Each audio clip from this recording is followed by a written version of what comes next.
इस fuel control switch में दो तरह के स्विचेस होते हैं।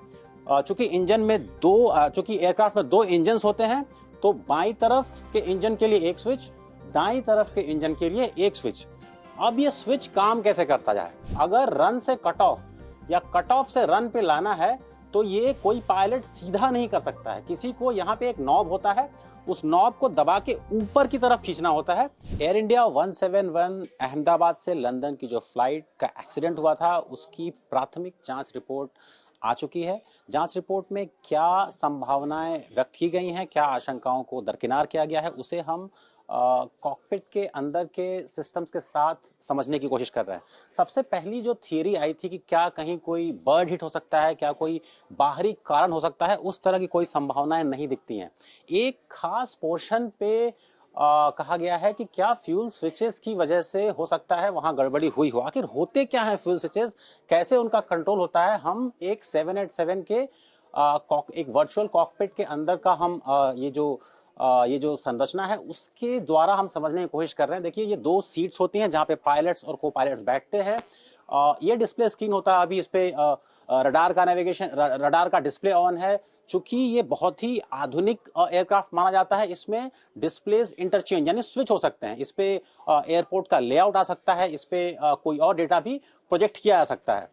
दो तीन एलिमेंट्स होते हैं, एक हम कहते हैं मैकेनिकल यानी जो स्विचेस हैं, एक कहते हैं इलेक्ट्रॉनिक्स जो डिस्प्ले स्क्रीन्स हैं, इसमें कुछ डिजिटल एलिमेंट्स भी हैं। क्योंकि तीन तरह के टेक्नोलॉजी इस्तेमाल होती है, कई दफा कहा जाता है कि हो सकता है इलेक्ट्रॉनिक फेलियर हो, मैकेनिकल फेलियर हो या डिजिटल फेलियर हो। उन चीजों को लगता है कि प्राथमिक रिपोर्ट में एक तरह से दरकिनार किया गया है कि वैसी आशंकाएं व्यक्त नहीं की जा रही हैं। सारा का सारा जो फोकस है वो इस हिस्से पे आता है जिसे कहते हैं फ्यूल कंट्रोल।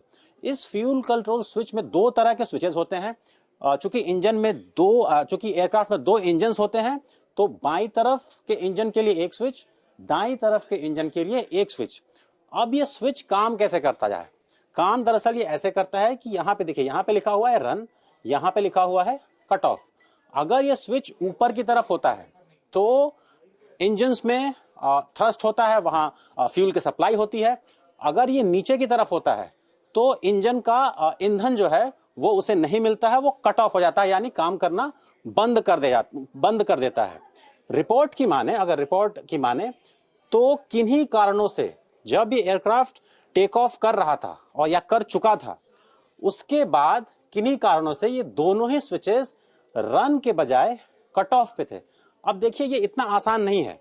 अगर रन से कट ऑफ या कट ऑफ से रन पे लाना है तो ये कोई पायलट सीधा नहीं कर सकता है। किसी को यहाँ पे एक नॉब होता है, उस नॉब को दबा के ऊपर की तरफ खींचना होता है। अगर हम इसे ऊपर की तरफ खींचेंगे और उसके बाद हम इसे ऊपर या नीचे कर सकते हैं।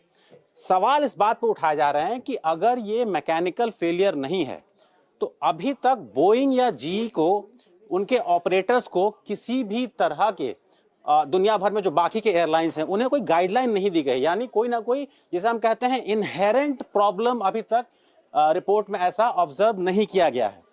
अब सवाल उठता है कि किन कारणों से, कहने वाले एक्सपर्ट्स ये भी कह रहे हैं कि बिना किसी ह्यूमन इंटरवेंशन के, बिना किसी इंसानी हस्तक्षेप के इन स्विचेस का अपने आप नीचे या ऊपर जाना लगभग असंभव है। अभी जांच में हो सकता है महीनों या सालों लग जाएं, लेकिन पूरी की पूरी जो जांच है इन दो स्विचेस पे ही आधारित है कि कैसे ये स्विचेस रन पोजीशन से कट ऑफ पोजीशन पे आ गए। देखिए, ये इसलिए भी इनका इस्तेमाल तब भी होता है जब अगर बहुत ऊंची फ्लाइट हो, किन्हीं कारणों से इंजन फेलियर हो जाए, तो जिसे हम कहते हैं ना रीस्टार्ट करो, रीबूट करने के काम भी आते हैं। अचानक से अगर 35,000 40,000 फीट की ऊंचाई पे एयरक्राफ्ट उड़ रहे हैं और किन्हीं कारणों से अगर इंजन फेल हो जाए तो इन्हें वापस से कट ऑफ करके दोबारा से रन पे पायलट्स लाते हैं। ये एक तरह से ऑटो बूट की तरह काम करता है। लेकिन 10 सेकेंड 15 सेकेंड टेक ऑफ के अंदर में इनका रन से कट ऑफ पे आना अपने आप में एक सवाल जरूर उठाता है।